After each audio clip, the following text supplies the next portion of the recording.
मैं डॉक्टर आदित्य, क्षेत्रीय आयुर्वेद अनुसंधान संस्थान बन तालाब जम्मू में आप सबका स्वागत करता हूं। आज की ये जो प्रेस कॉन्फ्रेंस है वो 10वां आयुर्वेद दिवस यानी 23 सितंबर 2025 को जो मनाया जाएगा उसके रिगार्डिंग ये प्रेस कॉन्फ्रेंस आयोजित की गई है। तो मिनिस्ट्री ऑफ आयुष और central council for research in Ayurvedic sciences के डायरेक्शन में, गवर्नमेंट ऑफ इंडिया के डायरेक्शन में, ये हमारा जो पेरिफेरल यूनिट जम्मू में काम करता है, उन्होंने भी आयुर्वेद को बढ़ावा देने के लिए, आयुर्वेद का अवेयरनेस जन जन तक पहुंचे उसके लिए अलग अलग प्रकार की एक्टिविटीज आयोजित की है और कल भी करने वाले हैं।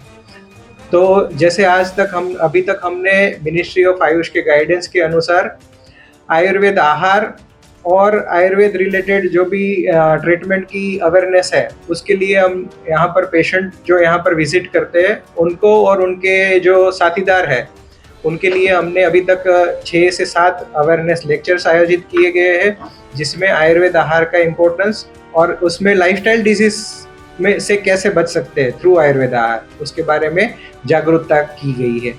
दूसरा है मिसलीडिंग एडवर्टाइजमेंट। आजकल जो चल रहा है उसमें बहुत सारी जो कंपनियां है वो ऐसे एड्स दे रही है जो लोगों को मिसलीड करती है।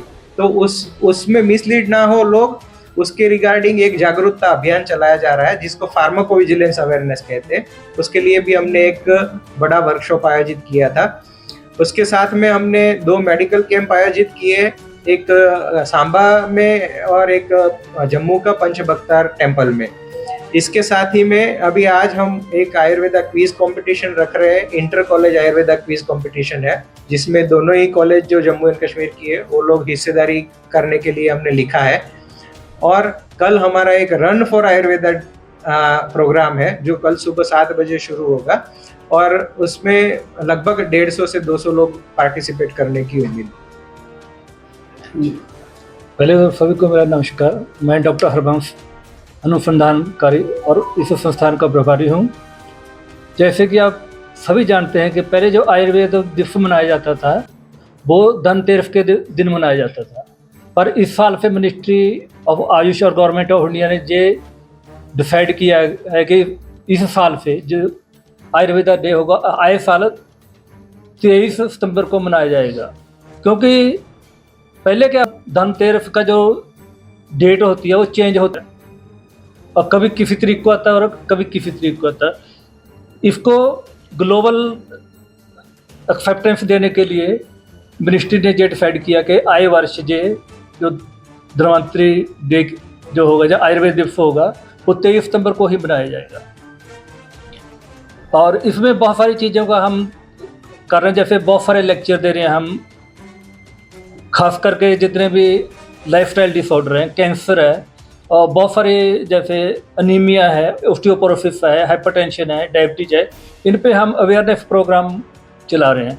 इसके अलावा जितने भी डाइट से रिलेटेड हमारे है, जैसे ओबीज पेशेंट हैं या कैंसर के पेशेंट हैं या फिर मधुमेह के पेशेंट हैं, रक्तचाप के पेशेंट हैं, उनको किस तरह का आहार यूज करना चाहिए लाइफ में, वो बहुत इम्पोर्टेंट है। उसके बारे में भी हम ये जागरूकता लोगों के लिए लेके आ रहे हैं।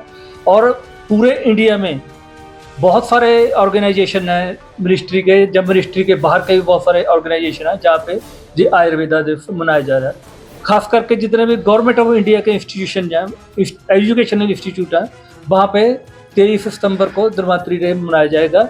इससे क्या होगा, लोगों में अवेयरनेस रहेगी, इंडिया में तो अवेयरनेस रहेगी और ग्लोबल जो है, ग्लोबल लेवल पे भी इसका बहुत सारा अवेयरनेस होगा, जिससे आयुर्वेद में जितने भी इम्पोर्टेंस आयुर्वेद की उसको बढ़ावा दिया जा सके। खास करके जितने भी हमारे लाइफस्टाइल डिसऑर्डर हैं, कैंसर है, उनको कैसे प्रिवेंट किया जा सके और आयुर्वेद को कैसे आगे बढ़ाया जा सके, इन चीज़ों को हम इस प्रेस के माध्यम से आगे बढ़ाना चाहते हैं।